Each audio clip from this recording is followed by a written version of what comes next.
I want to double click on what you just mentioned also around the future of work, potentially of compliance, right? And the question that I have for you is, will AI replace compliance officers, or would it actually augment them to actually become superhero compliance officers? Any thoughts on that? I always believe that technology is always enhancing man capability to do something that has never been possible until a while back. So we're talking about, I'm always believe that, the man can do the man job, but rely on technology for do everything else, like the boring part of it. And the same happened with compliance. Now, clearly, AI is going to make the productivity of a compliant officer 100 times more effective. We're talking about 100x factor. So which means that you're not going to need to hire a certain amount of compliance people. You normally need one or two, actually, even for a huge organization. So this has its own repercussion, because we understand that once you only need one person and you have a 50 in your organization, you probably are paying for 49 people that could be made redundant. But at the same time, if the organization is growing, then it makes sense that you don't need to leave anyone home.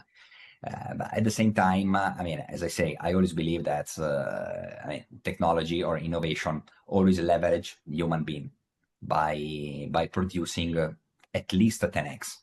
So at the same time,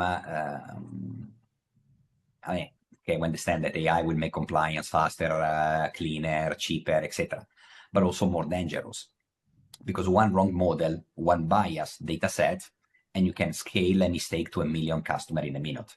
So that's why at the end of the day, we still need humans. And at the end of the day, we all know that the one signing off is still going to be a human.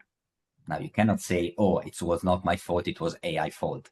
It's like you are an engineer, you calculate the amount of concrete to keep the bridge steady, and suddenly the bridge collapses. You cannot blame, oh, it's AI fault, it's my calculator fault, it's my computer fault. And at the same time, that's why we still have people. We still have people to do the job. And I can tell you the same about airplanes.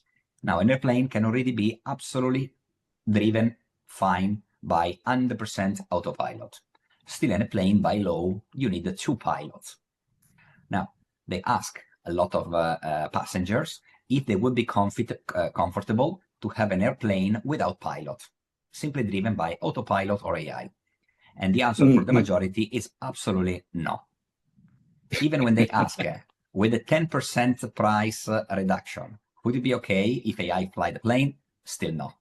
Now, the discount should go up to around 50% to start making sense for people and think, okay, maybe I will be happy. 50% discount, no pilots on the plane. Now, we all know that's not going to be possible, because it's much cheaper to have 2 pilots rather than give 50% discount to all of the passenger. But then again, to make my point that in compliance, at the end of the day, it's still a human that sign off.